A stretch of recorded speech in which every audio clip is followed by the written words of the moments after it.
This is the bottom of Alpe D'Huez, and that is the bottom of Alpe du Zwift. I am now going to compare the two to see if there is any difference. Let's go. There were actually a few things I needed to take into consideration if I wanted to make both climbs comparable. Firstly, I would need to ride the same relative effort. Secondly, there are differences in weight between Zwift and outside. And thirdly, outside there is a wind and you need to overcome wind resistance. I thought that the effort would be easiest to dial in. I wanted to ride simply 200 watts up Alpe D'Huez and then replicate it indoors. But turns out it isn't as easy as it seems. The bottom of Alpe D'Huez is incredibly steep, and even on my lowest gearing, I was outputting like 240 watts. So I was just riding up according to my feel, and then I averaged my power on the individual sections of the climb, and then I will replicate that exactly on Zwift. As for the weight differences, my personal weight wasn't the problem. I weighed 74 kilos outside, and I have 74 kilos set inside. But the problem is the bike. Indoors, I'm riding Pinarello Dogma with NV wheels, and that setup weighs probably like 7 kilos. Outdoors, my bike weighs 8.3, and then I had a variety of equipment with me. My phone, my camera, the camera holder, my toolbox, bottle. I will show you on the screen the weight of all of that, and I figured out that my outdoor weight was probably 3.5 kilos heavier than the one I'm riding with indoors. So to account for this, I will, for this test, add 3.5 kilos to my Zwift weight. And then there is the wind. It was fairly windy when I was climbing Alpe D'Huez, and on Strava it says the wind speed was 7.5 kilometers per hour. And I realized that Alpe D'Huez is back and forth, but for the ease of this calculation, I will assume that 7.5 kilometers per hour was the average speed of the wind that I had to overcome. Now, I tried to figure out what sort of wattage I lost to overcome the wind resistance, but it was a little too much for my brain. So I simply asked ChatGPT, and it did a series of very difficult calculations, and it came up with a number. It said that I've lost approximately 10% of power just to overcome the wind resistance. So in order to make those two tests comparable, I will need to ride each segment on the climb 10% less power than I was riding it outside. And that's basically all there is to it. I realize this is not the most scientific approach, but it should be close enough so we can get a picture if Alpe du Zwift is reasonably close to the real thing or if it's completely off. So let's go to the test and we'll see the results.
Okay guys, that was the test, and now it's time to compare the results. In the first table on the screen, you can see the comparison of power I was doing on Zwift with the power I was doing outside on Alpe D'Huez. There are 3 columns in this table. In the first one, you can see the power on Zwift. In the second is the same power, only converted to outside power, so if I needed to overcome wind resistance. And in the third column is the actual power I was doing on Alpe D'Huez. I'm including this data so you can verify the validity of the test, and as you can see, I was very close on Zwift to the power I was doing outside. There was only minor differences, mainly in the range of 1 to 2 watts. But the more interesting thing is the comparison of time differences between Zwift and outside. And I've got second table for that. In this table, you can see the time difference on each individual section of the climb, as well as the total cumulative difference. And you can see that by the end of the climb, the total difference was 1 minute and 49 seconds, which, all things considered, isn't that much. There are a lot of variables that can influence the time on the climb. It can be surface, it can be wind, it can be the road taken. 1 minute and 49 seconds actually isn't that much. But there is interesting pattern. Zwift was actually faster at the bottom of the climb, and outside I was faster at the top of the climb. And you can actually see that it was the top of Alpe D'Huez that made basically all the difference.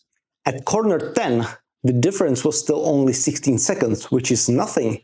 It was only the sectors after that that made the remaining difference of 1 minute and 33 seconds. And as you could have seen, the power was consistent, and it was adjusted for weight, and it was adjusted for wind. So what made this difference? I've got theory, and that's the altitude. The summit of Alpe D'Huez is already quite high. It's 1860 meters above sea level. It's not crazy elevation, but it's high enough for the air to be thinner. And if the air is thinner, you are working harder for your effort, but also there is less wind resistance. And if there is less wind resistance, with the same power, you are going faster. And I think that's what happened during this test. So that was the data. But what are my thoughts riding those 2 climbs? I would say in general, they are pretty comparable. Alpe du Zwift is pretty much Alpe D'Huez in perfect riding conditions, which means no wind, no traffic, and no slippery surface. Now, riding outside, the real thing, is obviously way more fun. There are other cyclists, there are beautiful vistas, and it's incredibly fun to be just riding this famous climb. But if you are worrying about the difficulty, if you had intrusive thoughts that the in-game version isn't as difficult as the real thing, you don't need to worry about that. I would say it's really well made, and it really represents the energy demands that you need on the real thing. Okay guys, that was the test. Thank you very much for watching. If you like this video, subscribe, and I'll see you in the next one. Ciao!